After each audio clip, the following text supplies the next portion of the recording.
All right, welcome to the Prospect Podcast. I'm Coach Schumann. We have a great guest on today. To my left, I have Coach D. As always, we're excited to talk to our guest, Coach Frisch. And he's got a really, really interesting background. I'm going to dive into it. But one of the things I really loved when looking through his bio and stuff is, he's a long-term advocate for athletic development, and that's to me that was the first thing that stood out. Second thing is, he had physical education in his bio, and that he's really that's one of the things that I think in America as a whole that has somehow become a lost educational discipline within um, within our schooling, and it's as a son of a physical education teacher, it's it saddens me to see it. You know what I mean? And it's for all the wrong reasons. Um, and we'll dive into that. So I don't want to get too much into that now. He's also obviously a football coach as well, but just a little bit of coach's background. He was at Worcester State. I can't believe I said it right, but yes. Uh, that's from going to school in Repetition. New England. I had to learn that one the hard way when I was at UConn. I was I like, love that. Worcester State, Worcester, Worcester. And Bridgeton Academy, he was strength and conditioning athletic development there, working with post grad athletes. He's coached youth football for a long time as well. He's strength and conditioning coach, PE teacher at Clinton High School in Massachusetts. And so, and like I talked about earlier, huge emphasis on the long-term development of athletes and obviously as students as well in the physical education realm. Some of it is tied together too, as much as the academics don't like to say that within the physical education space, but they are. First of all, welcome to the podcast, Coach. It's great to have you on. Appreciate you having me on. This will be a good talk today. It's going to be good talk. And the reason why I brought it up is because I was getting my I got my MBA in business, and when I came back and started my own left the business world and uh, started my own company, and I was doing speed and agility. I was running speed camps all over the country. It's like 2002. I also decided to go back and try to get my MA in physical education, and thought I was going to be a physical education teacher. And I was at Columbia University. Mm-hmm. And they have a really good quote unquote not just PA but PE program, but obviously Teachers College it was kind of like a well-known Teachers College. It was one of the interesting things because I had been already working and I was already doing my own speed and conditioning stuff and speed and strength stuff, and so I was coming in with a different perspective. I wasn't a teacher, and it was very interesting. But back then, the head of the PE portion of Teachers College was pushing so hard against sports within PE, and he was pushing hard. And I used to push back, and I'll give him this. He let me speak. So like, even though we highly disagreed, and he was adamant about that, like the lifetime fitness development was separate from the sport part of it, and I believe that they were intertwined. There are elements, obviously, that are different, different parts to it, but that they were intertwined. And we used to get into that debate, and obviously, most people were kind of against me, but in there, and and a little bit of maybe the political ideology of Columbia was a part of that, but Mm-hmm. but it was very interesting because I saw that then. And then Columbia added a bunch of credits to the program, and I was at 27. You need to have 30, and they wouldn't grandfather me in, and I was working already, so I could only take a few credits at a time. So I like to say I'm like the only dropout in the history of Teachers College physical education program. But it was really interesting, and this is where I bring it up, and I want you to tell your story, and then we'll come back to this. But what I thought was really interesting was back then that was a huge part of it. And I thought way back then if you take, I thought of it as me, a boy who wasn't an athlete. Now, obviously, there's a lot of kids that were not athletes, but who loved physical education the most, usually? Sure. Athletic kids, Definitely. okay? Definitely the sports kids. Yep. And what they were trying to do, and I understood both sides of the argument, so it wasn't, I wasn't like I didn't, but what they were trying to do is to make people who hated physical movement, okay.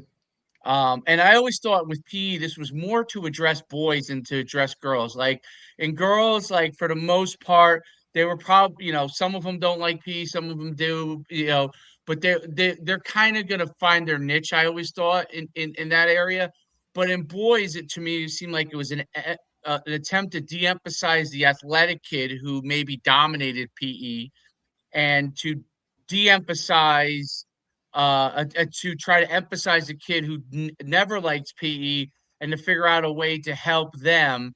And I think you really are trying to do both, but they were trying to sacrifice one for the other. That's what I thought Sure. with the kind of discussion that we were having. And I thought it was a really good discuss. I thought it was a good discussion to have, but but that was what they were teaching, and I really highly disagreed with it because I thought, and obviously you're fast forwarding 24 years, I thought in the long run, what will happen is basically what's happened that because I was already doing speed and agility work.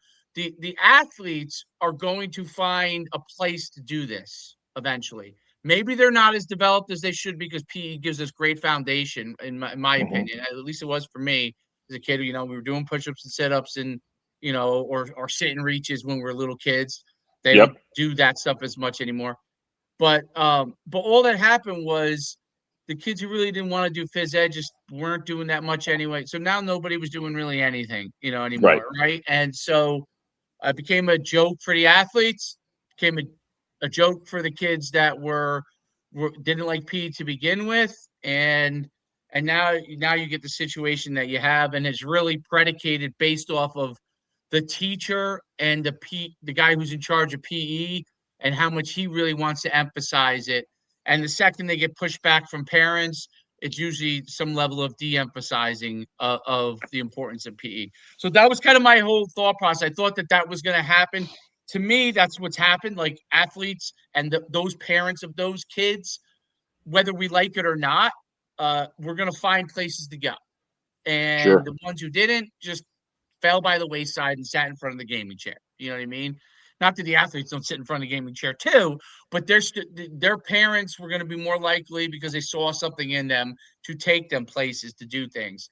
And the kids that weren't, the parents were just like, well, maybe you should focus on school. Maybe you like gaming. Okay, let's not put you in that situation. It creates this gap. Right. And so that was kind of my thought process on it. And then it also facilitated to me, we all want to complain, and I'll complain from time to time about, AAU athletics, travel ball stuff. Well, parents now are like, I got to find a place for my kid to move. Like, Yeah. I got to find a place for my kid to just do anything, just to move, whether it's flag football, whether it's whatever it is, whatever the sport is. I need to put them so my kid's not getting any movement at all. I just got to put them in there. And now they're in a sport sometimes where they really are nowhere near the other, even in rec, these other kids. And now they do get their confidence a little bit shaken. And it's going to happen because a good athlete's going to dominate it. Meanwhile, in Sure. PE, you could have taken all the approaches and be able to handle everything. That's my 2 cents sitting on my soapbox from that standpoint. I want to let you tell your journey, and then we'll dive into all this kind of stuff.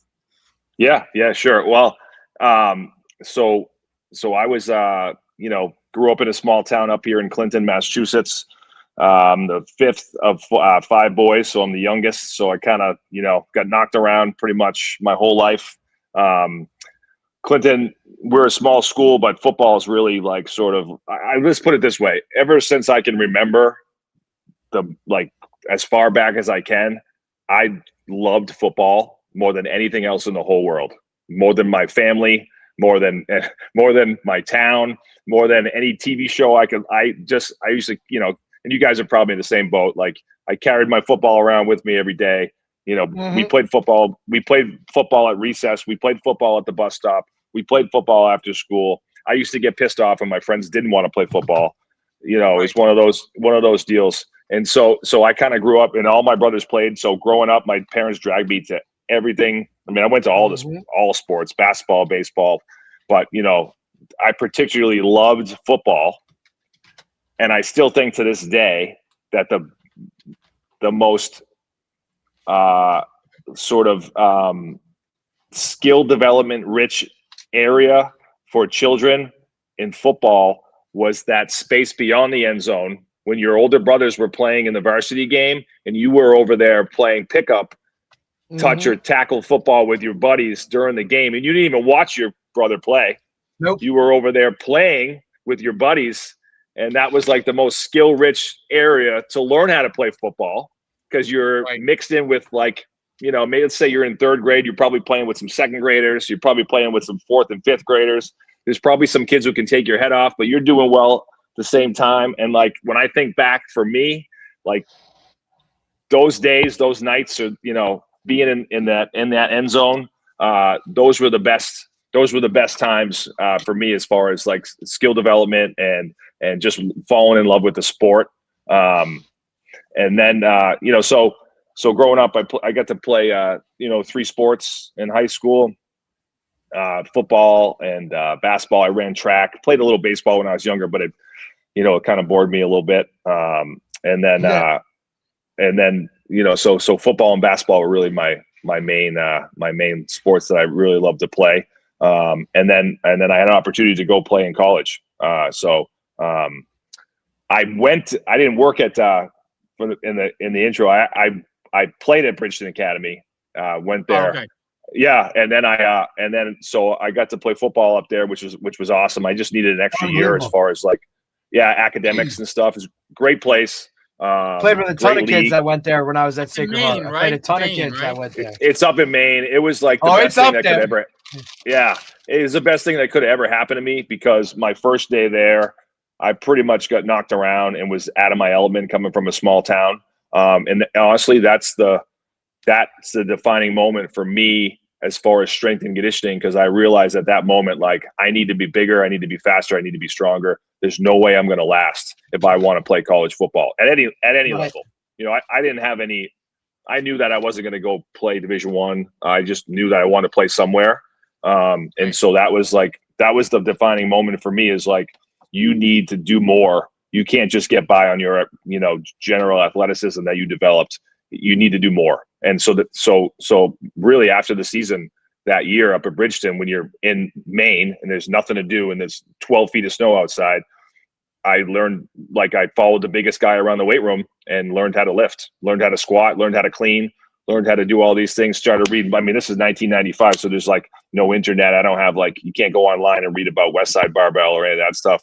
So, you know, you're reading magazines, or you're like, you know, in the back of those magazines, I found some books that help. And I found this, I bought Bill Starr, who used to be the strength coach at, I think, John Hopkins for like 30 years. He wrote this book called Strongest Shall Survive was the name of the book. This is an old strength training book. And, you know, basically he was like, the best athlete usually has the best clean, you know? So I fell in love with the clean. Like, I'm going to be the best friggin' clean. I'm going to clean the most weight that anyone's ever cleaned. You know, squats were a big muscle builder. So I really dove into that. And there was a whole section on nutrition in that program. And there's a whole section on, like, you know, flexibility and things like that. So that's really where I fell in love with strength and conditioning. And like I remember reading an article, and I think it was Muscle Media 2000. There was an article by this guy named Charles Poliquin. And it was like, it said like strength coach. And I'm like, I looked at that. I was like, this is what I could do for the rest of my life. Be a strength coach. Right. I was, you know, I was like, oh my God. Like, because at the You're like, at the wait, time, I just found my calling. Like, there's actually something I can do and do more. 100%. And like, I left Bridgeton Academy. I went to Assumption College to play football, and I was an English major. It's like, you know, I was literally going there to play football. There was no other thing, right?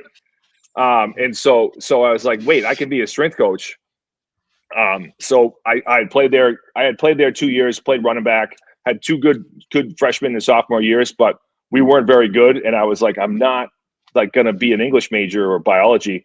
So I ended up transferring to Worcester State, which is literally 5 minutes down the road. It's D3 school. And that's where I like majored in health education and PE. And that's where I showed up the first day and found like a bunch of guys on my team that were just like me, lived for football, same major, loved to train, loved to do those things. So most of the guys that I played with at that school for those 2 years either became strength and conditioning coaches, personal trainers, or are now football coaches as well and teachers.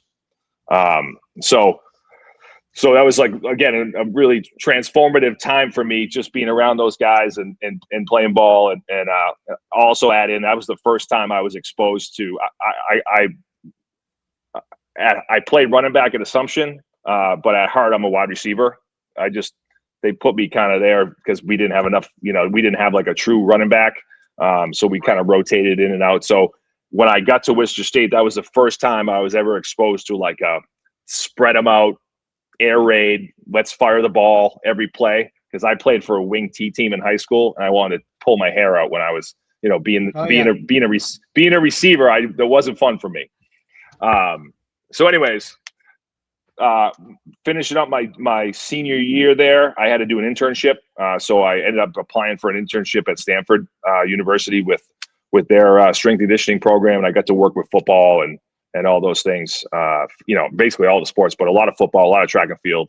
Again, as you can imagine, probably learned a whole bunch of things and saw a lot of really good athletes, and saw some good training. I saw some bad training. I learned a lot of things. So that was great. And then when I got back, I pretty much, decided to just go full into trying to be a strength and conditioning coach. So I worked at a few private facilities for a while, and I really liked that. And then I got, after a few years, I got the opportunity to apply for the assistant strength and conditioning coach job at Holy Cross. And so that was let's see, 2009, I think.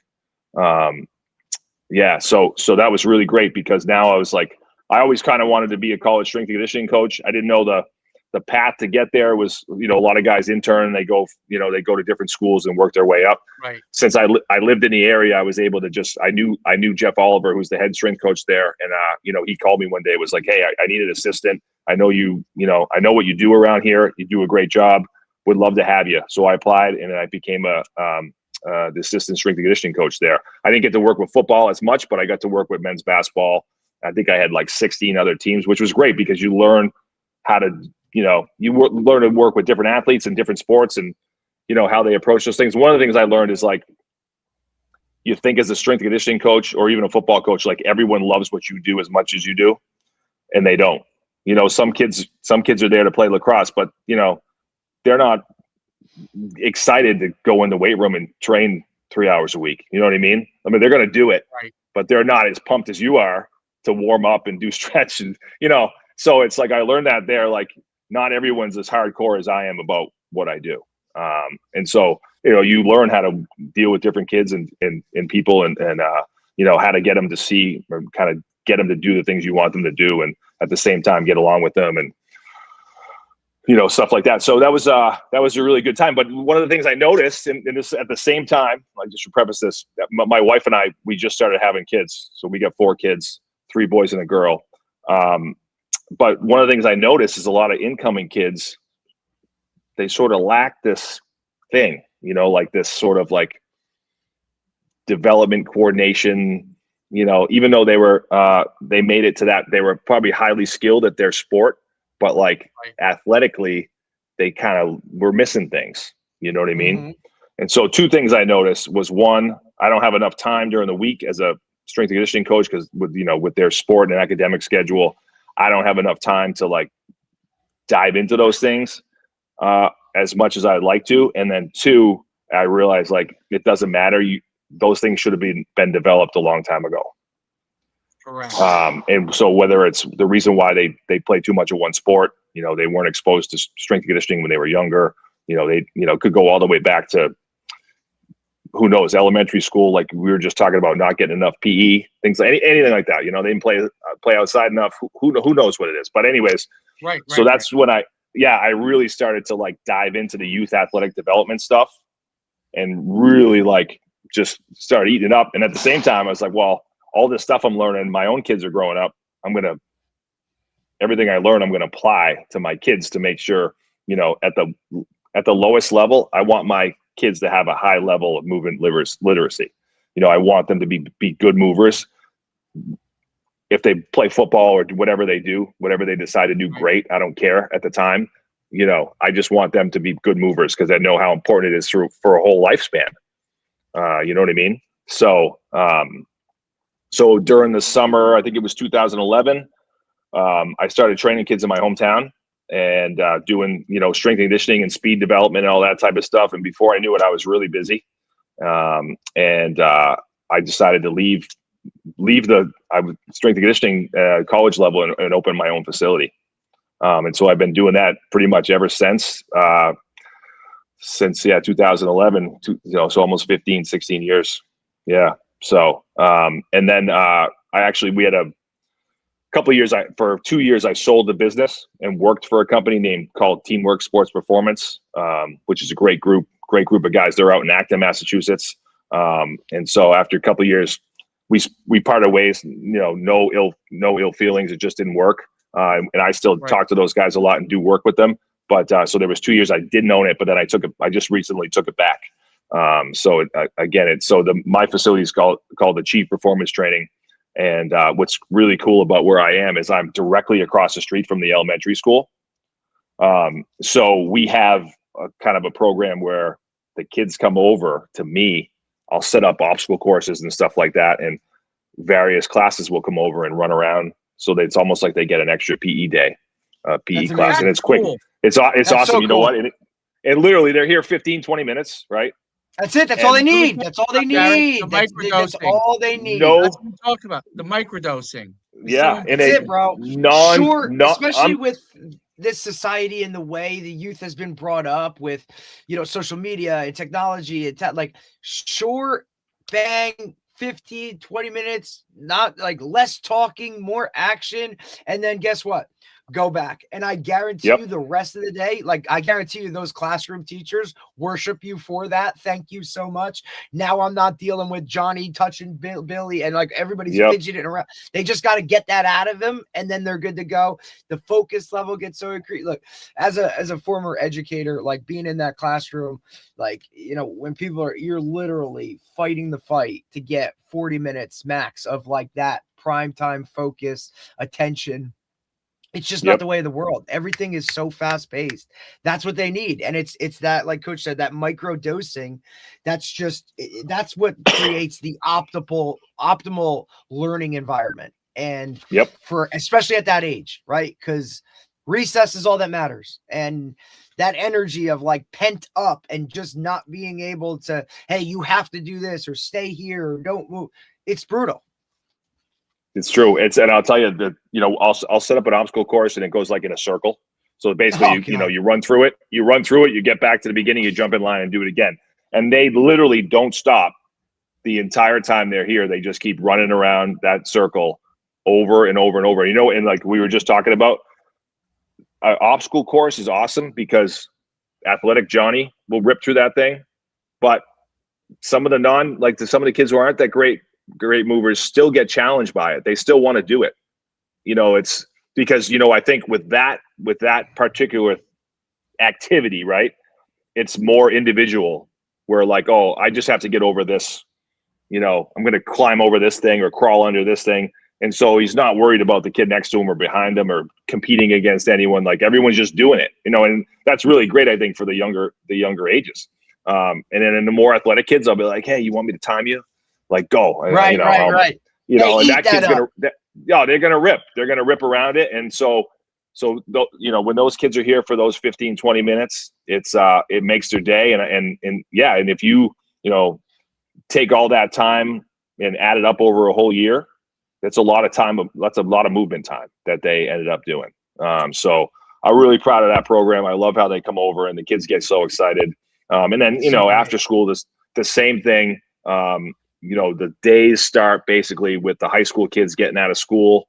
And we've been here for so long that majority of our high school kids that come through the door have done our middle school program and have done our younger kid program, which is called Speed Demons.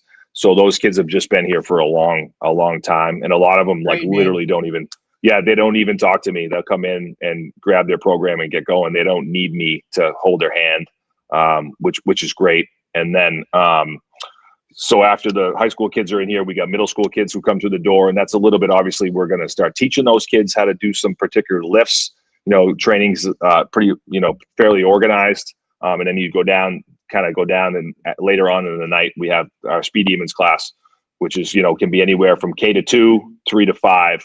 And we're just, playing games, chasing each other, playing tag, obstacle courses, doing different jumping games, you name it, dodgeball. We're just having a good time doing a lot of moving, a lot of kind of unorganized but loaded sort of movement training. Very cool. Yeah, so that's kind of how it all works for me. No, it's great. I mean, that's the we talked a lot about how the physical education component in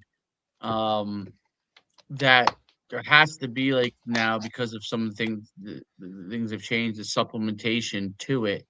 And that's really, what you're providing, which is really good, because you're giving them the opportunity to move some of the stuff that you might have actually probably taught, years ago, like some of these things, like, the second a kid would get hurt in an obstacle course, well, that obstacle course is thrown out the window in PE, right? And that's kind of what's happened in PE. Like, the second you do something that's a little bit challenging, that someone,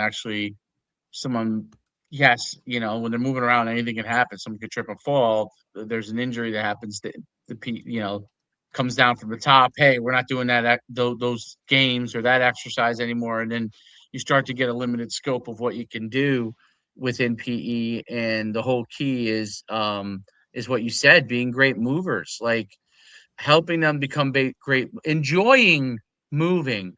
You know what I mean? That's the other thing too, because by making it, giving different elements to it. So, obviously there's core things in training that, you do, that help kids get faster or move better, but then you have to always incorporate things that are game like, or will actually make them run harder, just because it's fun for them, right?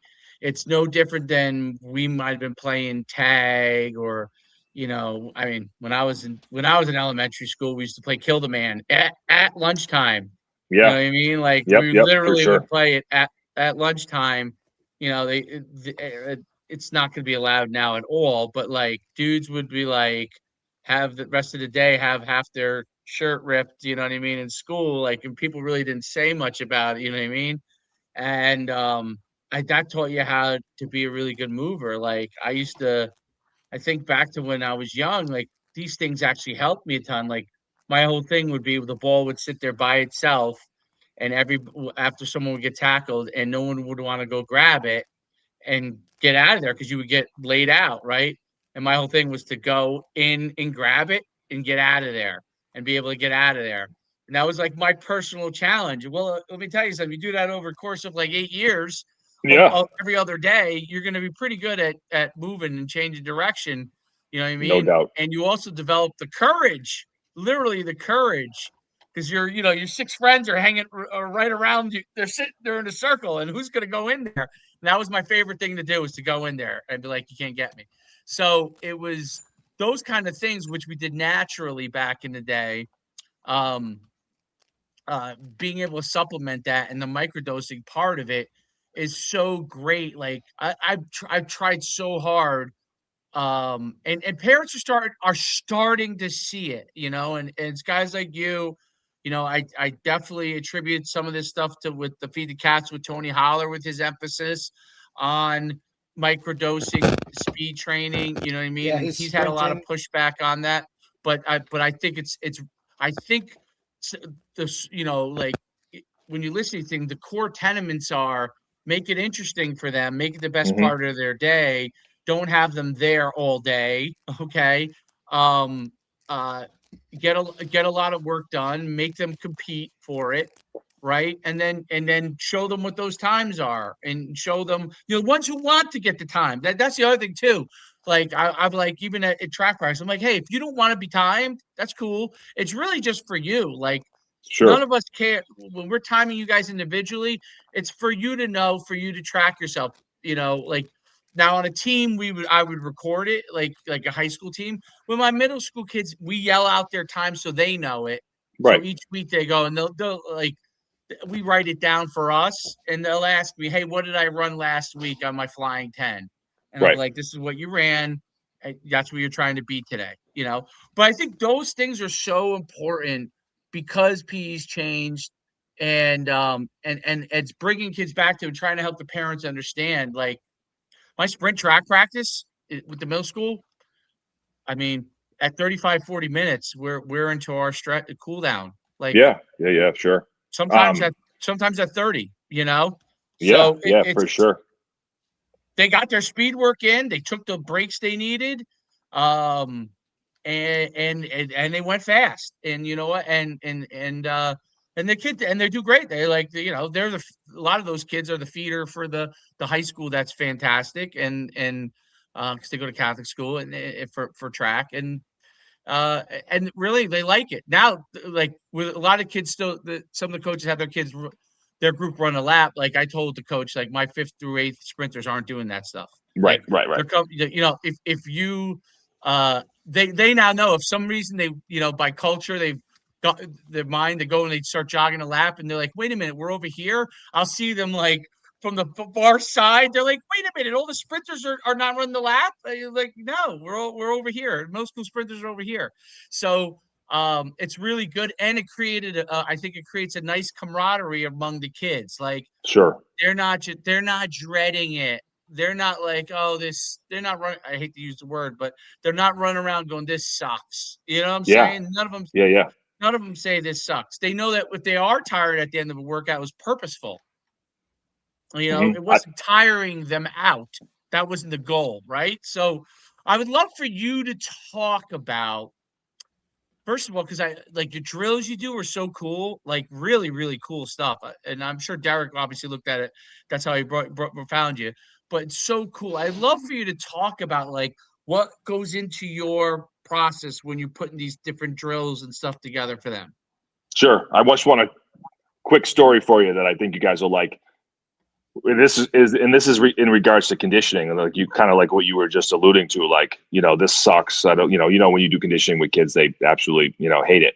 So I had worked at a facility years ago, and one of the, when a kid would first come in, he would get timed in the 300-yard shuttle. And I'm sure you guys have run 300-yard shuttles. They totally suck. Right. And I can distinctly remember this kid running a 300. Yeah, they had to run 2 300-yard shuttles. And at the end of it, the kid's throwing up, because he just wasn't prepared to handle that type of intensity of conditioning. Right. So it's like, hey, thanks, coach. Always, appreciate it. Yeah, I always kept that in the back of my head because like I knew like it wasn't fun, and and they didn't approach it the right way. And so years later, I got my youngest son. He's probably 6 or 7 years old. He's a lunatic because he grew up in a gym, right? He's just always been here. Oh yeah. That's where he's been there. Yeah, he's got that. It's just in him, bro. That's awesome. Though. So we're playing pickle, right? We're playing pickle where the kid's got to run back and forth between a base and not get hit by the ball by a dodgeball. And so I told the guy that I was with, I was like, dude, listen, I want you to watch Brent this game, and I want you to calculate how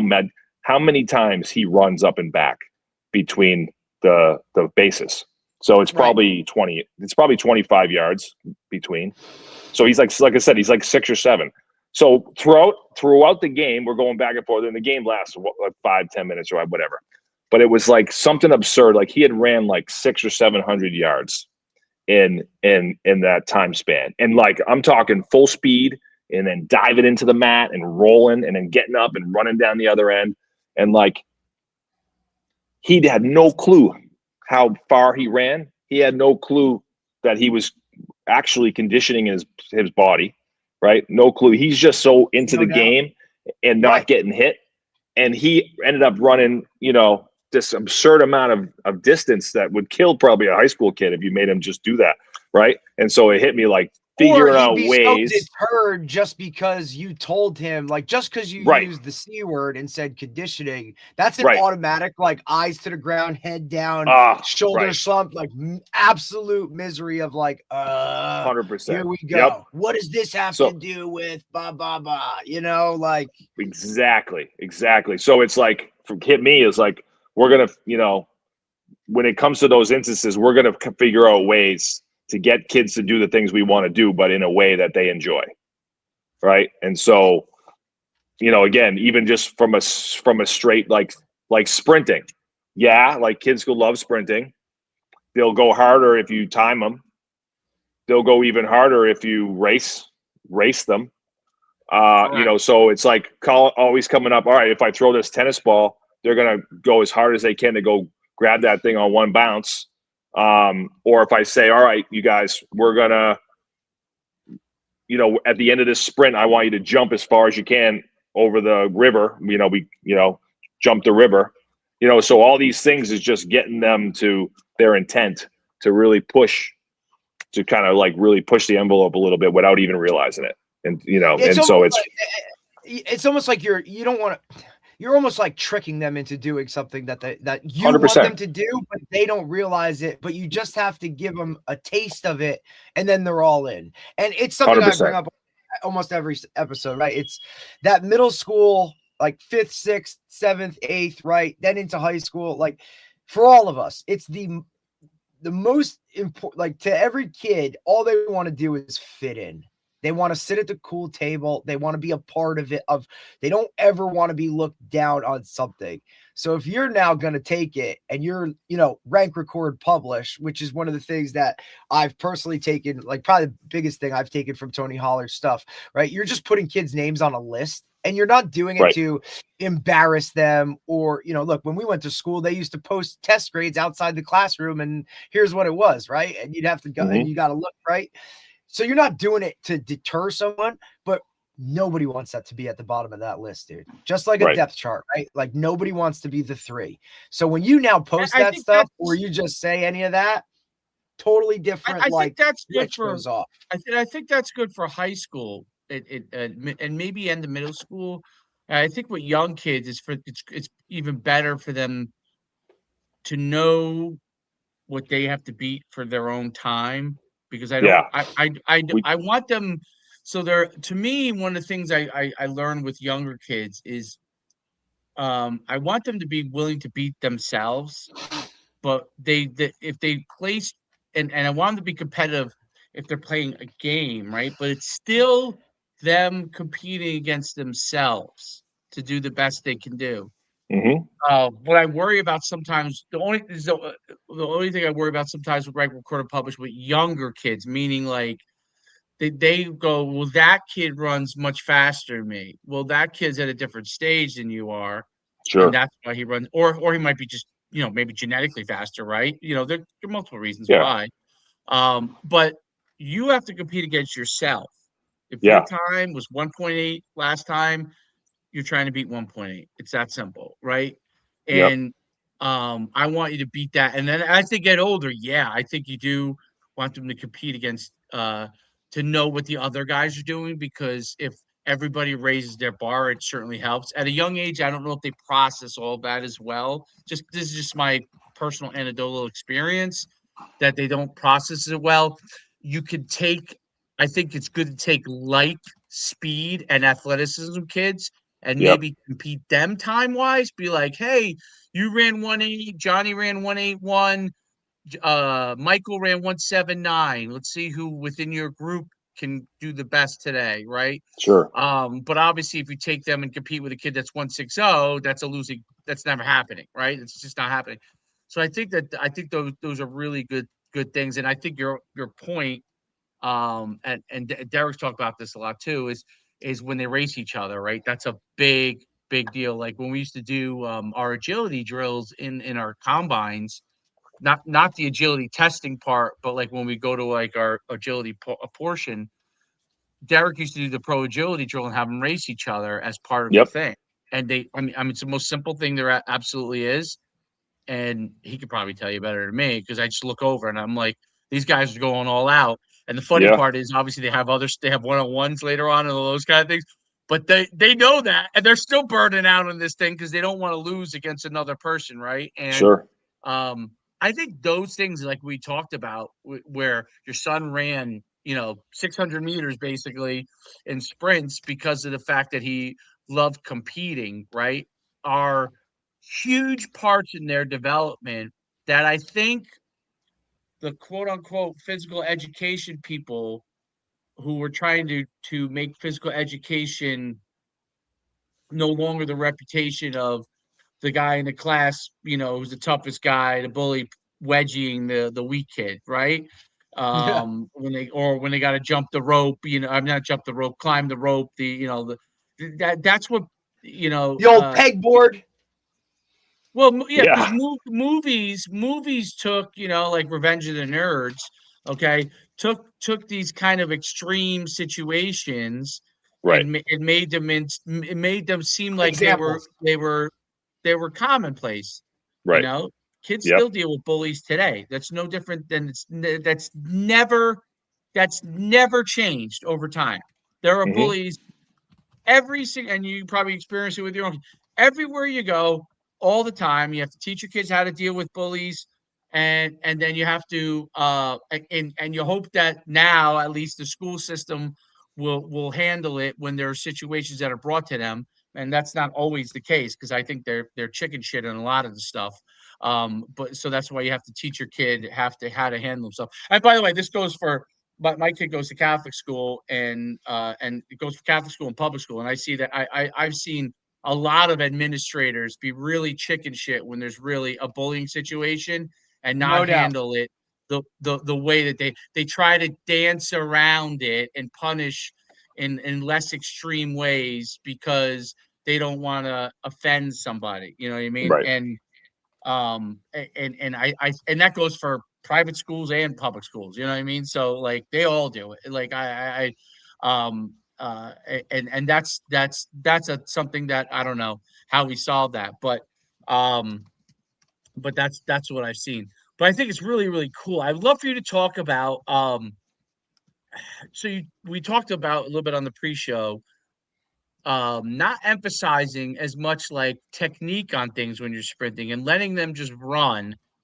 And then, when you have to figure those things out. So talk about with like your speed demons, kind of your approach from that standpoint, because I think it's great. Like I think you need to see people move first. So talk a little bit about that. Yep. Yeah. So I, at the younger ages, one, they don't understand a lot of like really young kids. Like if you like trying to like, they just go, like kids just go, they want an opportunity to go, just go really push and do stuff that they enjoy. Right. And so trying to like have this overly technical model just doesn't work with kids. And I tried it before and they just look at you like, like you got 10 heads and it doesn't work. And so, one of the things I learned over the years is like, you need to build capacity first, right? We need to build this foundation of movement skill.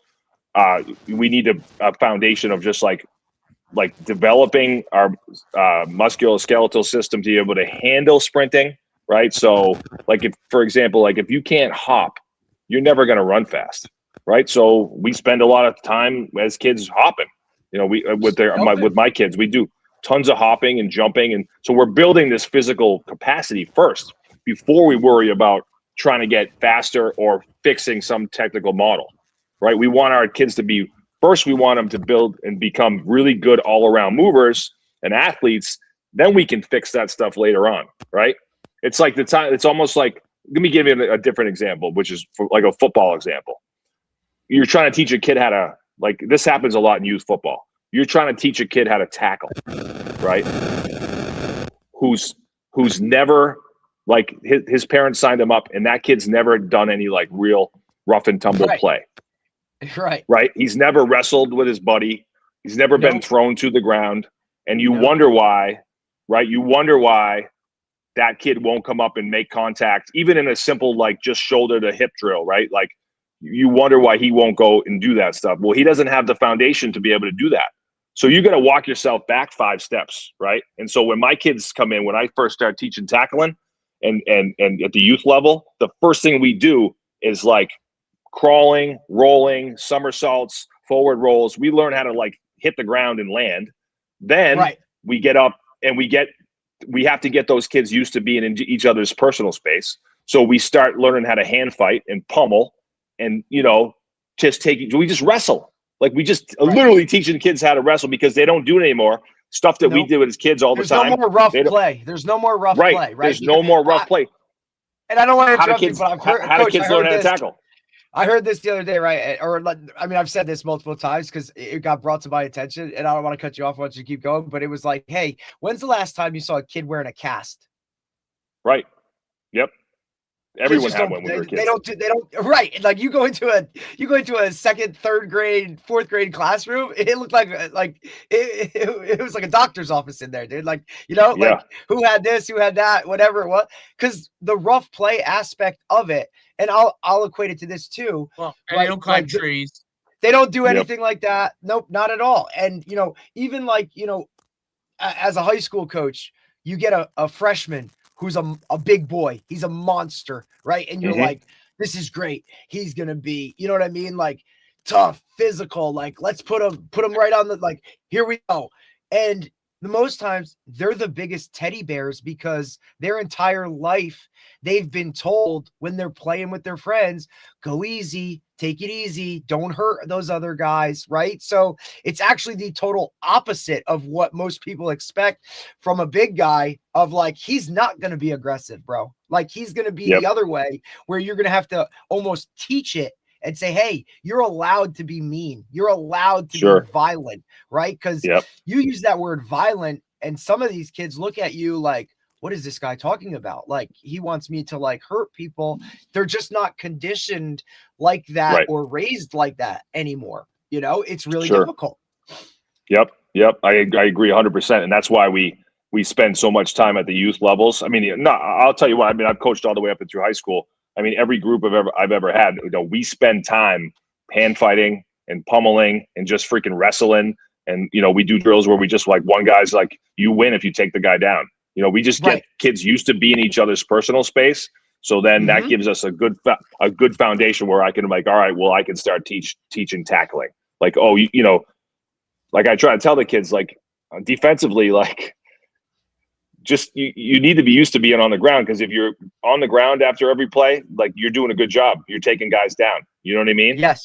You know, especially when it comes kids to when just it comes don't even know like how to fall. They don't even know how to fall right anymore. No, like it's actually incredible to literally, if you really break it down, just all the stuff that we've talked about, being young and, you know, messing around, like even for you being the youngest with brothers that like just beat the hell out of you all day, or cousins that like, I used to have cousins that, you know what I mean? Like, because you always wanted to be a part of it, even though you're like, I'm probably going to get my ass kicked. I'm probably going to get hurt here. Like, this is what's going to happen.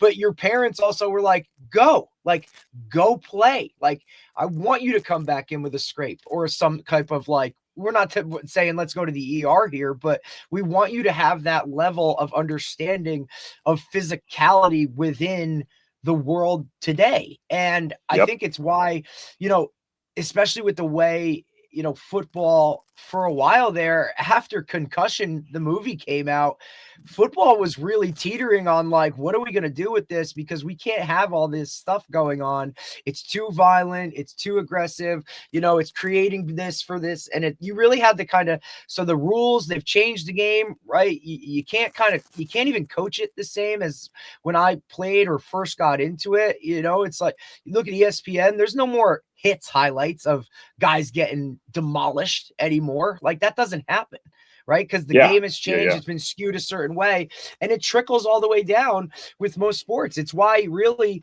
you know, wrestling might be the one holdover where it's still okay to be taught to kind of, you know, mix it up a little bit. You know, you've seen, like you talked about the hand fighting stuff where, I got guys that do jujitsu and stuff now and all that other kind of stuff. Like, it's part of it, but it's not the norm and you can't expect it. It's the other way. You have to expect kids to come in and they don't know about physicality. They don't know how to fall or get a bump or a bruise or some of those things where, hey, it's okay right now to do this, right? And I think football is the only sport where that needs to kind of be eye-opening a little bit. And unless you have parents that were in it themselves or around the game, they look at it like, whoa, this is something totally different than anything we've kind of been a part of, right? And that's where I think because they'll hammer that home. Once those, you got to get the parents on board, right? Because they're the end all be all, and that's what's really that kid hears every single day, right? And if they're constantly either going against what you're trying to coach them up to do, that spins it a whole different way, and now you're fighting an uphill battle no matter what. Yeah. And I think we, like, as coaches, it's these days now, it's almost like, especially when it comes to tackling and blocking, like the really physical side of things, you almost have to, it's almost more like, you know, one of my friends was in special forces, right? And he used to say how he was like the tip of the spear, like the scalpel, whereas like the regular army was like, you know, they're the Punisher. They're going to come in with the big guns, and we're like coming in here. We need to be like a doctor. We need to be perfect. Right. And I think the way things now is like, I feel like when you have to teach blocking and tackling, like you now have, where it used to be, right? You were just saying like big hits and guys just flying into each other. Now we have to be almost way more like they have to be more precise, you know. Absolutely. Like tackling's become like this very precise thing rather than like this, you know, just running into a dude. Right. You can remember as a kid, like it was they like, don't know how to run into dudes. Go tackle that guy. And you kind of knew what your coach was talking about, right? Like, you're like, all right. I know I can take this guy you say tackle now. And kid, well, what do you mean? Where do I put my head? Where do my feet need to be? What's the angle I'm coming in at? Right. Like that's really like the actual techniques of tackling. I would love to look at it and be like, all right, I wonder how Vince Lombardi taught tackling. Or did he just say, like, go tackle that guy, right? Like Dick Butkus, how did you learn how to tackle? Oh, we put our head here and we wrap and we run. It was go bring that guy to the that's and do it in a violent manner. So he doesn't want you to do that. You know what I mean? Like but you're 100% correct with the technical side of tackling and the physicality of the game itself and so much time of where it needs to be spent. And even with the rules of how much contact time you can have or live tackling, like it just doesn't happen. And it's why now you get to game day, or even for me, when I get them in high school, they've already had so many years of bad technique or not being taught it that the habits are really, really hard to break because they're they're just pounded into them. Yeah, that's why I think makes the rugby tackling style so good at teaching it, because it gives them precise ways to attack it. Very, very simple. You could rep it at high levels. And you could rep it without having to tackle a person with the, you know, the rugby places have come out with these great bags and stuff, and you could rep it over and over again and mimic the feel. And you could do the different tackling with the same kind of principle in mind, with all the different styles of chasing you have to do to get to the ball, and still come away with the similar angles and stuff, which is goes to your point, because they're precise. They're more like special forces in their learning standpoint. So it's really interesting. I'm sorry, I didn't mean it. You were going to say something on the Yeah, no, I so it's fun. It's like, because we do like I'll do like a tackling session with the high school kids, you know, and we get kids from different schools coming down, but, you know, college kids, high school kids, but, you know, we'll spend the first half hour of the workout doing the same thing. Like, we're going to get on the ground, we're going to roll, we're going to do, you know, forward rolls, backwards rolls, somersaults. We're going to work. We're going to do some groundwork first, you know, and then we do then we do stuff where we like just reaction, like not even going to make a tackle or anything, but just like being able to react to someone else and like what you're seeing, and, you know, getting to the ball and getting to another person, or racing and chasing, you know, and then at the end we'll start to work more contact type stuff. You know what I mean? So I think you know, you talk about rugby. That's where I learned some of that stuff. Is some of their foundational programs with the New Zealand and Australia.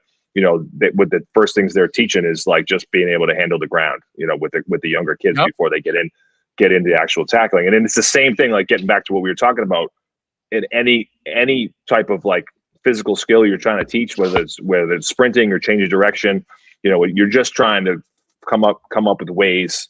And obviously teaching, right? Like, oh, do it like this is a way, and it can help. Like some kids will get it, but also like for me, it's always just trying to find that kind of approach where like, if we can find an activity or a type of movement or some type of drill that automatically puts you in the right position without you thinking about it, I think that's even better.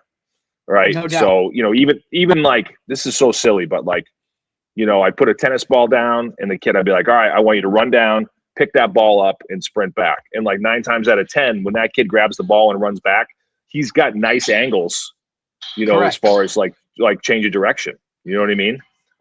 It's like, it's there. Like those, you know, we're human beings. We have these things already in us. You just got to, absolutely. Yeah. They're You know, there. I still remember, I'll never forget, again, my youngest one, because like he's just such a big mover. I remember he was like 2 when we're outside in the backyard, and he's chasing me around, and I stopped and moved it. I moved the other way, and I, you know, watched his feet, and he like, boom, put the brakes on and go. You know what I mean? It's there. You just have to do it. Put kids in an environment for those things to happen over and over and over again, so you refine it and get better without even notice it. No, you know, without even knowing it. So yeah, that's, you know, I like when you were talking again, we were talking about sprint work. I just try to figure out all the different ways that we can get our kids to run, you know, whether it's chasing a tennis ball or chasing a partner or running a relay race or sprinting uphill or sprinting downhill. You know, when you do that, you're widening, you're taking the bandwidth that they have and you're making it even bigger. So then when the time comes, maybe years later, when they're 12, 13, 14, 15, and you want to refine how they move, great. Now they have this ability to learn because they've learned so many different things over the years. You know what I mean? And so that's really my focus from, you know, age 5 up and through almost, you know, age 11 or 12 is like, how can we expand our movement bandwidth as much as possible? So when the time's right, when they get a little bit older, they hit puberty and their bodies really change and they're going to be like that forever, we can start to refine those things that they learned when they were younger. Yeah. And so it's speed work, agility, you name it, you know. And again, the other side of it is too, like, you know, you guys, football or really any sport now, it's like the strength training side of it. You know, when I get a kid in who understands how to organize their spine and get in a good, you know, hinge position and learn how to power clean or snatch, you know, it's a sign to me that they've done a lot when they grew up. You know, they have that ability to understand, you know, because obviously strength training is one of those activities where you're going to have to take some coaching. Mm-hmm. Right. So those kids who understand when I'm like, you know, when I can give them some cues and get them in the right positions, like it's a clear sign to me that those kids have some, you know, fair level of movement literacy. No doubt about it. These things, and you talk about over time, it just continuously being able to repetition it and figure out the areas that they are insufficient and develop that. And then you don't have to double down on strengths. Well, I guess it's you start to double down on their strengths as they get their general preparation gets to a point where there's a certain minimum level of general preparation where each one of the areas are where they should be at least, and then you can start to double down on what makes them really good as an athlete, or you know, is there a weakness you have to address? But until they get to that certain, which takes time, I mean, they may get there just as they're approaching middle school, and then all of a sudden puberty comes and they're like awkward again. You know what I mean? Yeah, and then you may need another year, right? To do it again. A reset button. Yep, and I think puberty a lot of times too will like show you, like I can get like my oldest, you know, he was an average mover and a little heavy growing up, but he's always done this, you know, he was always in the gym, you know, he did, you know, he kind of average like foundation in place. It just didn't show itself until he hit puberty, and then grew and got bigger and stronger, and then he fell in love with the weights and got a lot stronger. And then we sat down and we're like, all right, well, you're a tight end, so we know that you need that skill level to catch the ball and run routes, but I want to let you know that you're going to spend the other half of your time blocking like a tackle. Do you know what I mean? So you need to go to college, or at high school and college, you need to be strong as hell. You know what I mean? So like that was the time, the high school time, that he needed to work on those things. We didn't need to do those things in middle school because we had no idea. You know what I mean? In fact, when he was in like 6th, 7th grade, I thought he was going to be a baseball player because he used to whack the ball far. And then, he kind of grew into a body. We're like, oh shit, like you're pretty good. You're pretty good. You're going to be a good tight end, So that's when that's where that journey kind of took us and started going that way. My other guy, he's a little more athletic and lanky and tall.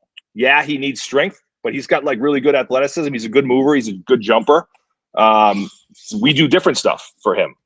You know what I mean? Because he's more of a receiver. That's a great point, because as you develop that core movement skills when they're younger, when they hit puberty and you start to see where their body type lies, you're really going to adjust your workouts to that as much as you can. Obviously, speed and strength is always needed, and explosion is always needed in almost every single sport you play. Yep. But what they're able to do, you want to build your training program around that, so they can really, really do well at that. And then it's really, really interesting. And the body type, like certain body types, overload is not good for their structure. Too much overload is not good for their structure. Other body types 100% can handle more load, right? And my second would die. He would fall apart if he did what the oldest one does.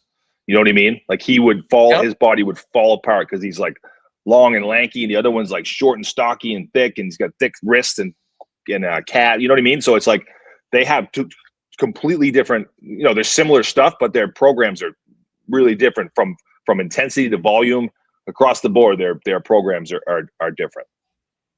And some people start out as more tendon-based athletes, which your lankier kid would be more likely to be. And 100%. your more muscular, stronger guy will be probably more muscle-driven. He has to obviously develop the tendon capabilities so he can be more stringy. And the one that is already tendon-based has to develop a certain level of strength so he can handle that tendon-driven, because then he's not going to be able to maximize what he can be. But you have to be aware of that. It's like, when you watched a 100-meter dash men, right? And, one guy is thick and muscular if you got 8 guys in the finals, right? One guy's thick and muscular. Another one's a little more lanky. Another one's, they're even just in 100 meters, my favorite used to be, although Usain Bolt used to always win, which you'd almost argue that the tendon guy will win in the end on some of this stuff. But Usain Bolt and Asafa Powell were both like one time kind of. Dude, Asafa was jacked. I mean, the dude was absolutely jacked. Middle linebacker. Yep, 100%. Yeah, they were fun to watch. Yep, and Usain Bolt was like more like your son, like lanky, still muscular and all that kind of stuff. But if you were to put maybe the like, I've seen videos on Asafa Powell working out, what made him a great sprinter, able to run 9.7 whatever, was the fact that he was powerful and explosive. Okay, and what made, not that Usain Bolt, he obviously lifted and did all that stuff too, but it was a different approach to it, right? And that allowed him to be a world record holder, and I watched a was really interesting video of the psyche of the two too. Asafa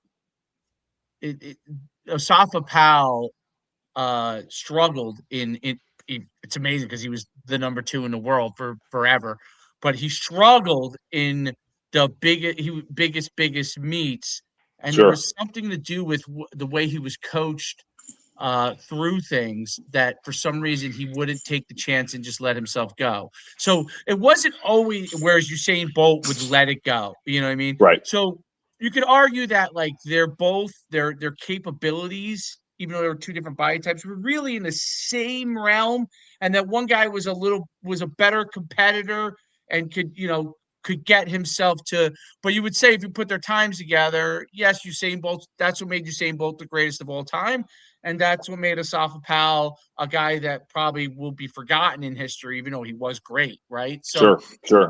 but they were so close, and they were totally different physical specimen athletes, both great, and both really talented, and it's really really interesting when you see those type of things, and I think that's also what I love what you're doing. You understand that it's not cookie cutter, right? Everybody needs Yeah. foundational development, but then their bodies tell you where you got to go with them. Yeah. Their And I can tell you the other side of it too is like I got a daughter, and she's a whole different game. Like compared to the boys. There's things there. Like Mine's I two coach and a her, half, right? And I'm already watching right? her like running and just doing whatever. Like, look, she came to the field last night because I coached the girls' flag here, and all she wants to do when she gets on that field is run. Daddy, chase me. Throw the ball. I'll go get it. Get ready. The girls love it, but just watching her, like, you know what I mean? Whether she's, hopping around, right? Because we just finished Easter, so she thought she was the Easter bunny for 3 weeks, and I think she jumped more in 3 weeks than some of my guys have in their entire lives, just hopping around thinking she's the Easter bunny. Works for me though, because hey, she's jumping. I even watch how she like goes upstairs, right? Like that step of, is she holding on? Is she pushing? Or is she literally, does she have the strength now to like just step up each time without hands and stuff like that, right? And my wife thinks I'm crazy. And it's not that I'm pushing her to do any of it. I'm just making myself aware of her body movements because she's my first. So to see it really boots on the ground, like almost in like a lab every day when I'm watching her just move and do certain things, it's really interesting. And you can see how it tracks and trends towards a certain direction when it just comes to the overall innate ability to move. I look at my girls' flag team. Some of these girls, have you ever run before in your life, right? Or, have you ever just done two things at once to like run one direction, turn around, and then like ask them to catch a ball?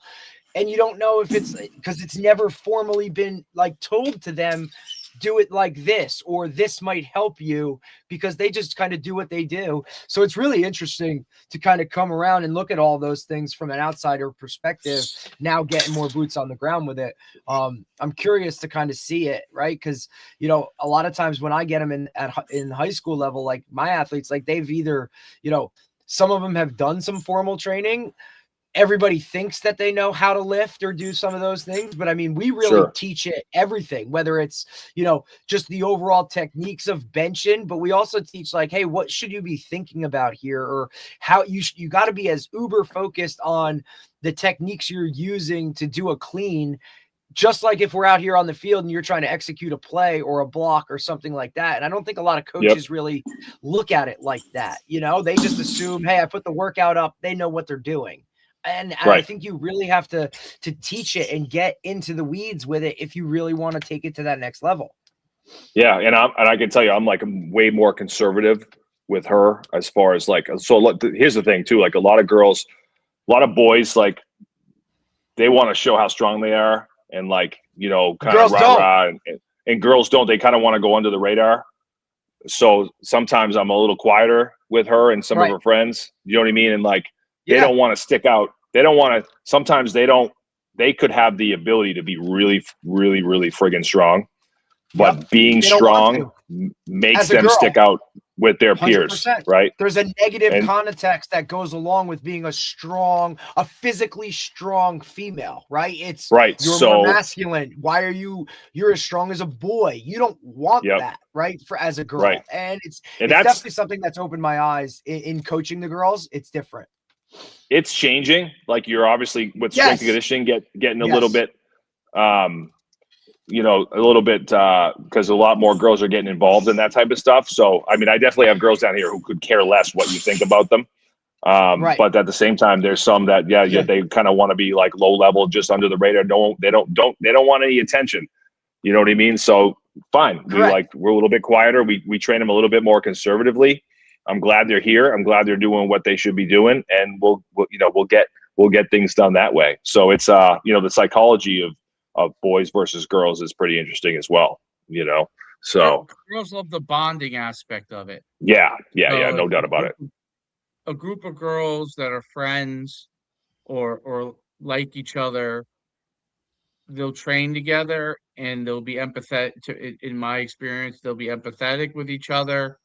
They're not going to be as even though they may compete, they're not going to be they're not going to be the way that a boy might come out. Like when the three of them go race a boy, one guy's razzing the other because he beats him. You know what I mean?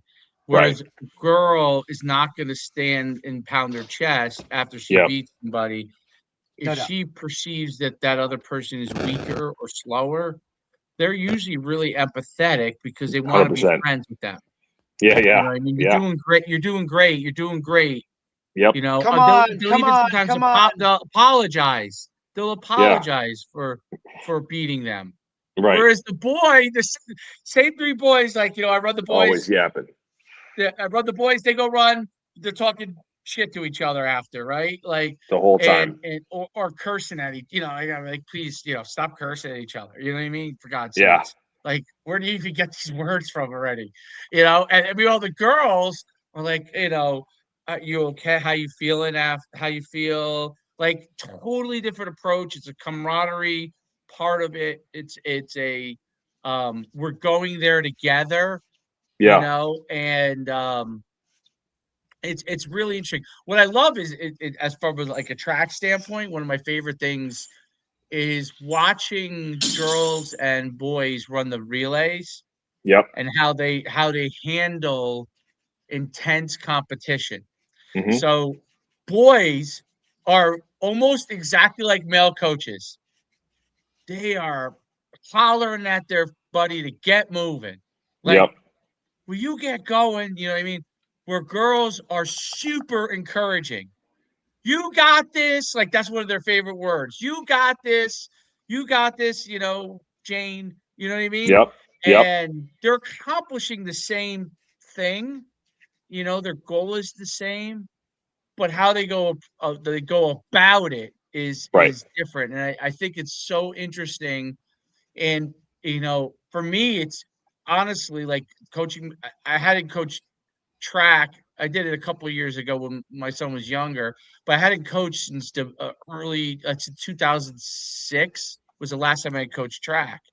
And now and I did boys and girls at the time. I hadn't coached girls since literally 2006, 20 years. Yeah. And now working with boys and girls again, it just flooded right back to me exactly how they were, like how they handled things. And girls in middle school are very different physically than boys are in middle school. Girls in middle school, they're starting to like dress differently. Sure. Boys to me, even if they're starting to hit puberty, boys to me still act like little kids. You know what I mean? They still 100%. They still act like little kids. Well, the girls are like starting to mature as far as their mindset. Like you can actually have a conversation with them on certain things. Boys half the time have to, all right, guys, it's time to get on the line. You know what I mean? Like they're grab assing with each other and stuff. But that's okay. Like I'm like, that's how they are. Like that's how it is. The girls are different. Let them be who they are. I'm not trying to have the girls be the boys or the boys be the girls. Like when they're resting, they got like in between sets, and reps and sprinting. You rest how I want you to probably do nothing, but like rest with your group of friends how you want to rest, and it's very interesting to watch. But they're all great with each other at the same time, so they understand that. And I think it's a great point with girls. Girls' bodies are also obviously different through different phases of maturity. When they're younger, before they hit puberty, boy and a girl could be equally good at most of the things. Like a girl could be better. I've seen girl basketball players better than boys. And all of a sudden the boy hits puberty and the girl is hit puberty, and they're at the same biological age, and then physically the girl's like, whoa, I'm not playing with this guy anymore. They'll play together when they're in 5th to 6th grade and not have no problems. But then all of a sudden they're like, whoa, this guy's like flying down the court, running as fast as he can, and dribbling and trying to dunk. Which is completely different than how the girl basketball game would be, and so. I mean, our best player, our best player this year for 7th grade football was a girl. I mean, she was by far one of the best players, not only on our team but in the league. You know what I mean? It's amazing, right? I mean, she's the most technical tackler I've ever seen in my life. You know what I mean? But the problem with it is, toward the end of the season, she really got beat up. Yeah. She really got beat up. I mean, we probably could have used next year if she does choose to come out. We're gonna have to, load put management her on the edge more. You know what I mean? Yeah, you got to protect her. Hold a on little one bit. sec, my AirPod. Oh, you're good. Yeah. So, but yeah, she was amazing. And I hope she does come back out to play, because it's great having her. That's a great point. Yeah, and then structurally, you also worry about them, right? Because as they really go through puberty, the football game with boys is so dynamic and explosive, where as girls' structures change, their body structure, if they go against boys in tackling, is different. I had a girl that played for me, and when she was a junior and senior on a team that went to the state championship, but she was really a JV player. But she was tough. She was like a state champion shot putter as a girl. And she was tough as nails. She was a great kid, and she was able to hold her own. But there were times, like it was like, hey, these teams we can't put you in varsity against. And she was strong. I mean, she was probably like 5'8", probably $190, but strong. I mean, she was an excellent explosive athlete, and she would play on the D line, and she was tough. But there were when she was JV, she was fine. She would have great games. In varsity, eventually, became the structure of the boys blocking against her, which was very tough unless we played a weaker opponent, and but she was a great kid. She was so great to have. I mean, her attitude was phenomenal. And so, like, people get on me for being overly masculine and things, but I say, hey, I coached a girl football player in high school who played on the varsity. So you can say whatever you want. I said I'm as innovative as they come. I've allowed things that most people wouldn't even think to allow. But yeah, I think it's a really good point. And then the bodies change, and doesn't mean that girls aren't great. They're great athletes in their own right. I mean, they could do amazing things, but they're just the dynamic things of at the extreme ends, of a really great boy athlete. That's they're so extremely dynamic. I just say it's like some people hate when I say this, but it's like superhumans. They have superhuman strength, other than maybe the most elite girl athlete. It's like they have superhuman strength relative to that, just because of their body structure. Their body structure allows them bigger bones, those allows you to handle more load and bear the blow of more load too, right? Someone hit, not just you. Well, I think that's the part that a lot of people don't talk about, right, Dave? Is it's one thing if you're going to be hit or you're going to hit, but it's another thing of those shots that you take when you don't know they're coming, or you're on the offensive side of the ball and the contact is more, the percentages are just more for the defense giving the blow, right? And that's a piece of it that, I don't know if there's a way to calculate that, right? To kind of just like how many shots you take where, you know what I mean? Like, I kind of almost compare it to, when they say, drunk driver accidents, right? Like, the person who's drunk usually isn't hurt because they're just loopy and they keep their body loose all the time. Whereas if it's coming, you tense up and it's more, you add more injury to it. I almost compare it to that when you're talking football wise, of like the hits and when you're aware of them and then when you're not aware of them. And I don't think it's something that really people even like pay attention to, you know what I mean? Because not all hits are equal or equivalent, right? Like we know that, but there's a difference of like, hey, I'm going to go block this person, or hey, I'm trying to get rid of it and go make the play. You know, it's almost football really, to me, as far as the physical part, not about speed, but the physical part is really not just about what you can deliver. It's what you can take. Because especially actually, like the positions you played, Dave, where you're on two total opposite sides as a running back even where you're taking it, and then a linebacker, you're giving it. Receiver, though, right? Receiver, no you're doubt. never delivering a blow, right? You're the guys who survive as a receiver are guys who probably, like, if you measure their structure, you know, if you go to the highest level, the extremes, NFL, right? Like the guys who continued to make it, it wasn't that one guy was injury prone or another guy. It's that his structure was able to handle the amount of blows. Like receiver obviously is a good example of that because obviously they're not delivering the blow in most cases. They're really absorbing it. But even like, you know, you could take positions where defensive tackles, defensive ends, they have to absorb blows. They're not just delivering blows, but they're absorbing blows from the lineman and then being able to react to it. The guys who do well there are ones who have structures that can handle the absorption of the blow. And there are obviously things you can do, obviously, to develop it to make it better. But we always focus so much on training on. That's why I love deceleration training, not just from a sprinting standpoint, but obviously when you jump off and you land, or broad jumps that you stop.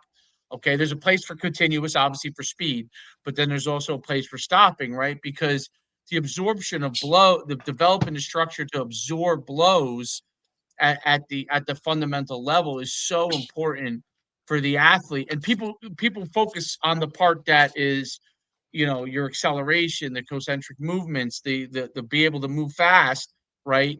But to be able to absorb and to be able to handle force is really something that uh, really allows you to be able to survive longer in the game.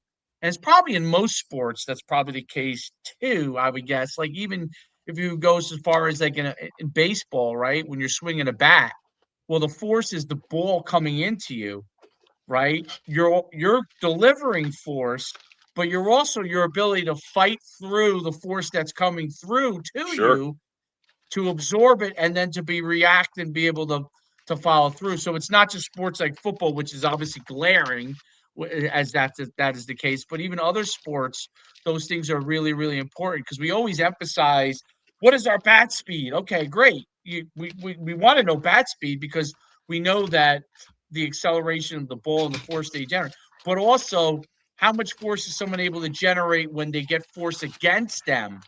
Now that the ability to continue to accelerate through, because someone could have great bat speed, but be like a skinny guy with not much strength. Yeah. And then a guy throws a 90-mile-an-hour fastball and he's not able to strength through it. And so they're like, wow, he has such great bat speed. But yeah, but when someone comes in with a 90-mile-an-hour fastball, he doesn't have as much power to power through and absorb the blow. So I think that those things are really important. I would love for you to, before we let you go, because we're taking a lot of your time, to touch on some of the things that you think are most important in the long-term development of athletes, because that's a really great thing that you have, and talk about some of the things that you think are really the most important areas for athletes there in long-term development. You know, for me, I think it's like the most important thing is making sure that the kids are doing sort of the age appropriate activities, right? And so at the youngest levels, it's, you know, just kind of free flow, lots of games, lots of activities where they have to learn to climb and crawl and, you know, obviously rough and tumble play and very unorganized. You know what I mean? I think if you try to when you try to put a young kid into an environment that's made for an older kid, they don't last and they don't like it and they don't enjoy it. And that's what they remember, you know? So it's like the idea is that the early ages and you know, it's kind of cliche, but it's like fun, you know, fundamentals with the word fun as, you know, kind of emphasized, right? And so you want those early movement experiences to be enjoyable for kids, so they continue on to do the other stuff, right? Um, and then from there, it's sort of with in the long term development, ideas like when they're ready, they are ready, and so you have to realize too that not every kid's ready to start like organized training. I've had girls that were 10 who are ready for organized training, but boys who are like 13, they still act like they're 8. You know what I mean? So there's sort of a mental and emotional side to it, where kids are sort of, you have to wait until they're ready to handle what you want to give them or what do you think they should do. You know what I mean? So that's I think that's like really important. I talk about that a lot. It's just making sure that the kids are ready to move on to the next step. You go from sort of unorganized sort of chaos to semi-organized, where you start teaching things a little bit, but it's still very loose. And then from the loose part, you start to get organized, with the idea that once they can learn those basics of sort of strength and conditioning and training, that when they get into high school, they'll kind of like really take off when they hit puberty. So for me, I think the biggest thing is lining up what they need at the right age. And if you can do that, you can really do a lot of really good things, So, I mean, teaching kids how to strength train early is great. Like, I know that's a big thing. Like, you read about it on Instagram and Twitter, like, strength training is good for kids.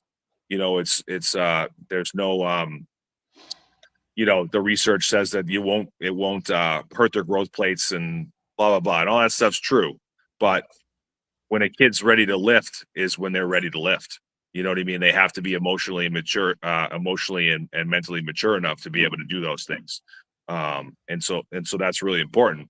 And because the thing is like, you got plenty of time. You don't have to train a sixth grader like a 11th or 12th grader. Like, if they're not ready, that's fine. Like, you can have them do other stuff until they are mature enough to handle those things. And like, you don't even see kids start to put muscle on until sophomore year. You really start to see like that's the biggest hormones, jump, right? I mean, kick in for me. Yeah, you know what I mean? When you see that sophomore, that at the the beginning of that sophomore year, and now all of a sudden, by the time he's like through his spring season or summer going into junior year, that's when you start to see it. Sometimes it's even later, right? Like, I have a junior that looked one way, and now, he's towards the tail end of his junior year and he looks like a totally different dude, right? He's just like finally coming into it or whatever.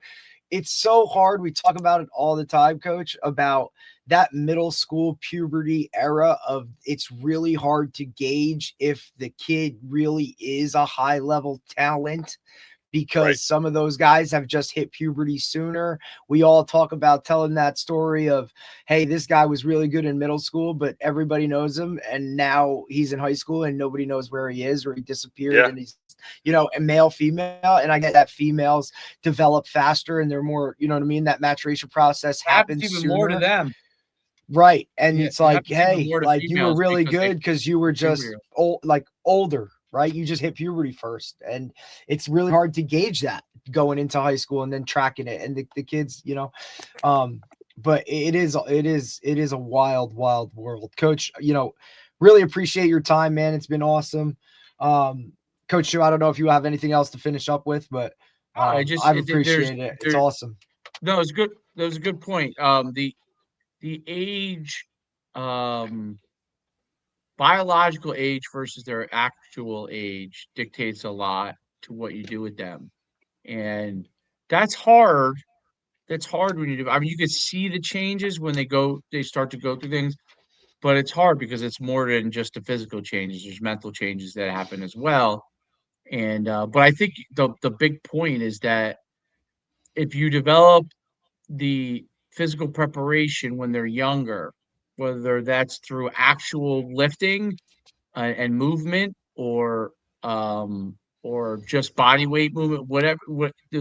It's very important to develop the structure and the ability to move and develop the structure and get it used to. Because when they do hit puberty, it gets them prepared, their structure for being able to handle things as their body changes radically. And then when they recalibrate, they will recalibrate a lot faster if they have the background in physical movement for someone who's done absolutely nothing, and then all of a sudden hits puberty, and it's going to take them longer. And I mean, Charles Poliquin, who you mentioned, talked about that extensively. Like when someone's trained for many years, even if it's strength training, um, they can actually do less a break and get as much as they needed as they've had many years of training versus when they first start. If you did, like, let's say you did 2 rep on an exercise, you might need X amount of time. Well, you over years and years of training, you will need less of that time to get the same maximal effort, Right. because your body's been trained because of the foundational parts to it. And that was actually one of Charles Poliquin's big things. But I always think that's kind of an interesting thing, because it tells you that there is an accumulation effect. It doesn't mean that you're going to be the greatest athlete or not. Like that's not doesn't.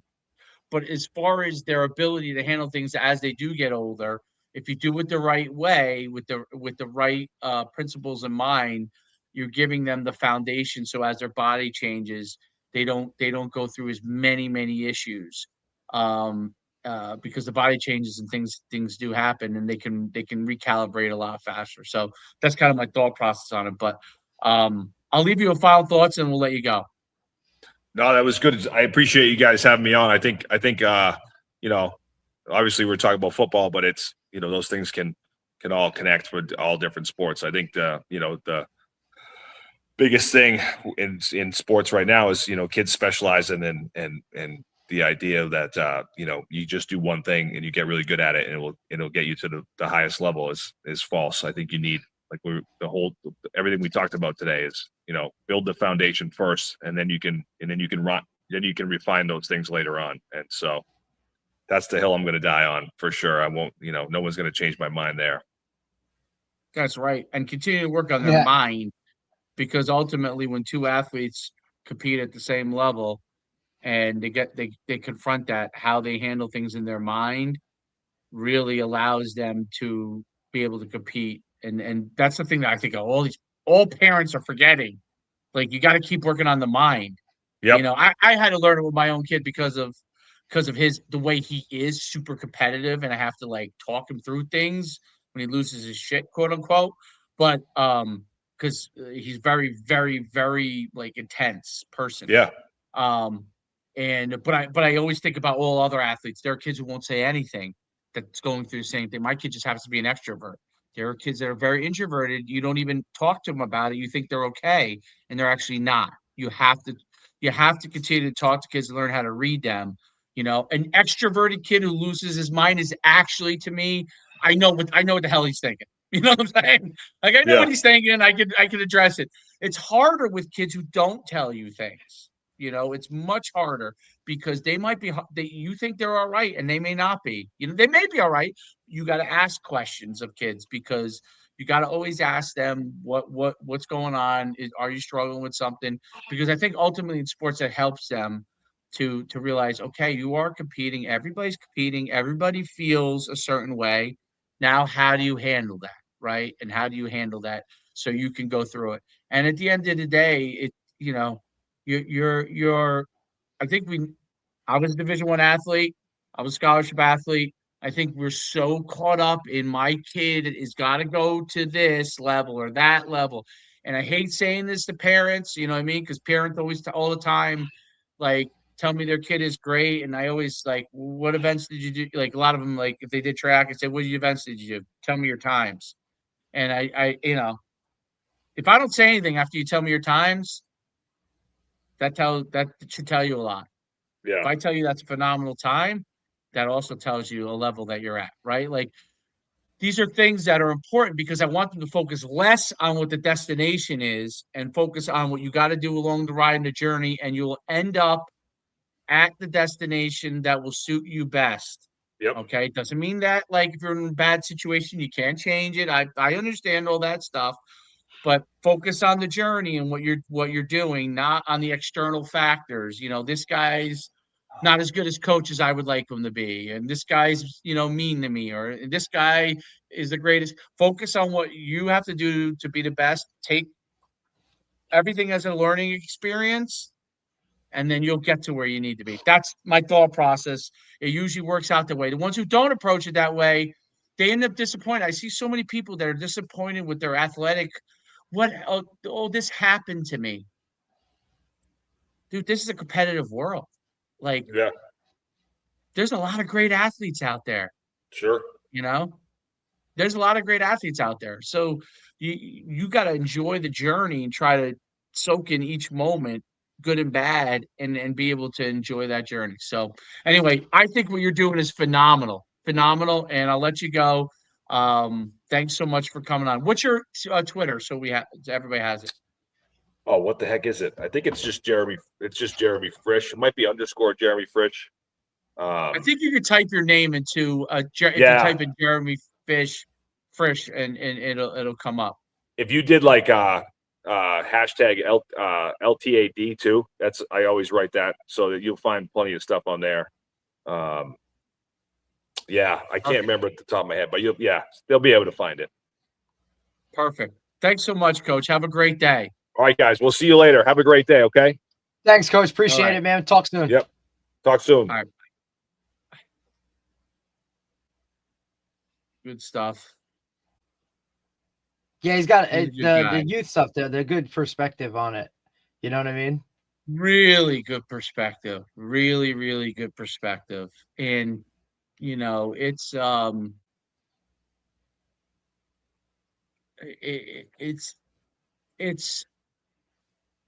I see the battle between so obviously the only time you read about it, other when you talk to your friends, I see it on social media. Like there was a big youth push with the multi-sport thing, and then now I've seen all these guys that are coming on now. Have you seen that? Combating it. I saw first the soccer guys did it. The soccer guys were the first, and I knew, by the way, the soccer guys would be the first. And I do understand the soccer guys' thought process, because their thought process, even though I disagree with it, their thought process is in America. You might touch the ball with your feet 100 times. That guy in Brazil did it 44,000 that week. You know what I mean? And so that's how their mind is in the soccer world. And they also think most of the trainers that are coming over from other countries that are coming and training a lot of the soccer athletes, they know what they had to do to be great, and they don't see the Americans doing it. They don't play free play. And so the thing is, like my thing on the soccer side is you're never going to mimic what the Brazilians or Italians do in free play, or the British, or even the Africans, right? The kids who play soccer all the time in free play, you're just not going to be able to mimic that in American structure. Nope. So, absolutely but they're trying to say they're trying. I give them points because they are trying. They are trying to get. So that's why they're big on the single sport thing, even though I disagree with it. So they don't care. And American football also isn't as big as it is here. You know what I'm saying? Like, we know here American football rules the roost. Like, it is what it is. Right. That's not the same for there. They don't even know what this thing is. You know what I'm saying? Like, it's just not the same for them. No, it's a great point. But I did notice that, like, the huge trend, like everything I was seeing in my feed was like multi-sport. And then obviously those guys who believe differently were like, you know what, I got to get on here and talk about why I think I need to write this. I need to write this ship. I better focus this back on here, right? Yeah. And no doubt. It's one of these things. I just say this. It really is. I saw someone say this. It really is. You got to know who your kid is. Your kid, if your kid's a really good athlete and he could do multiple sports and handle all the juggling of that, and then kudos. Do it. Because he will. But some kids can't, and you got to know. You got to know that, though, right? Like some kids that can't do it. If you don't know that, then you just throw them in there just because that's what everybody else is doing. Like in the long term, you're gonna hurt them. You're gonna fault it, right? Like you're gonna screw it up because that's not who they are, what they are, or any of those types of things. So you really, like you said, I think that's one of the key things. You have to have a pulse on your kid, know what they're capable or incapable of, and then you can kind of work with it from there. Because it's not, we talk about it all the time, man. It's not cookie cutter. And you can see it. Like, if your kid is not putting a ton of time into a sport, but he's still as good as everybody else who is putting time in it, then he could be a multi-sport athlete. You know what I mean? Absolutely. Like, if I'm putting in, if he's putting in half the time of another kid who's a pretty good athlete and he's still as good as that kid, he could be a multi-sport athlete. If he's putting in half the time, and now I'm using baseball as an example because it's such an easy example to see it in baseball. If he's putting baseball, half the time, he's striking out, and he's striking out all the time, and he can't feel the ball now because he doesn't do enough reps. Right. Now, what are you going to do? You're going to put him in another sport, so it takes away from that when he can't even handle one? He can't. Right. So he can't. But if your kid can handle it, then kudos. Yeah. Because optimally, that's what you want to do. But you do. I do see the side of it. It's like, my kid's a pretty good athlete, but he's not an elite athlete. If he focuses here, he's got a chance. My advice always is, if you're going to do that, make sure you do general movement and physical development as a primary. Train an athlete, don't train it to a sport. Correct. So if you want to focus on one sport or two, that's fine. But make sure you give them the things they need foundationally, okay? Because then if he turns around and says, I don't like this sport anymore in 9th grade. Oh my God, we just spent all this. He can go to another sport without really a lot of problem. He won't have a huge issue. But if you haven't developed the whole physical person, and now he says, "Oh, I was a baseball player and I want to go and play basketball," he's never going to be physically able to handle it. So forget the skill portion of it. Right. So that's before you even get to the real part of it. Right. Before you go to the skill part of it. So, I think that's really, really important. So, but I did notice that I find social media. I mean, there's a lot I don't like about it, and obviously we're on it, but there's a lot that's interesting because if there's one trend in one direction, all of a sudden a bunch of people there's a whole other side of it. Yes. They turn that camera around on them and they start talking about it, Yep. So it peaks, or it just brings up topics that normally wouldn't really be talked about. From the time we started this stuff, I'm shocked there wasn't that many youth conversations. I can't believe how many there are now. I think there's so many now, especially with Greg Olson's doing all this stuff now, so it's more in the limelight. Like, guys are really, really paying attention to it. Pro athletes have a lot of their kids in it now. Yep. And I think a lot of them are dumbfounded. They're like, "Wait a minute, I had all this success. Like, this world is way different than the world that I had." Like, hey, I thought I was just gonna do what I did, and that ain't I can't do that. You know what I mean? Like, or hey, I came up and we did. It's different, dude. It's not even close. It's not even different. I don't even think does it justice, because I think it's just so drastically different in every facet. No doubt about it. All right. Well, great episode. I enjoyed having a guy like that, Big one tomorrow, buddy. No, I'm sure. I'm sure you do. I'm sure we do. Tomorrow we have Tony Holler and Bob King coming on together. Tomorrow's good. And I gave you the questions last night, so yeah, I emailed on my desk right here. I emailed them both of it, so they have it. Tony just got People finished. Love Bob King too, by the way. What's that? Obviously people love Tony Holler. A lot of people love Bob King. I noticed online. A lot of people. He gets a lot of love. If you look him up on, he's a lot bigger on TikTok. Yes, he's huge on TikTok. Like our videos that have gone on from Bob King onto TikTok. Yeah, have probably immediately been hits.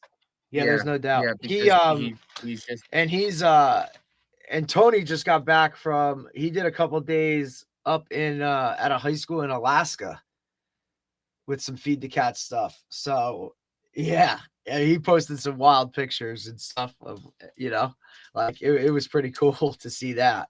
But Tony's always great. It'll be, I think, his third appearance This will be on the Tony's show. third. That's great. But he Yeah. likes coming on. He likes coming on. Tony loves it, and he's really good at. He wants to obviously share the message and whatnot, and push like what he thinks and all that kind of stuff. Like, and by push I mean like make people aware of it, right? Like he's not the guy that's just like, you got to do it this way, or whatever that is. That's not him.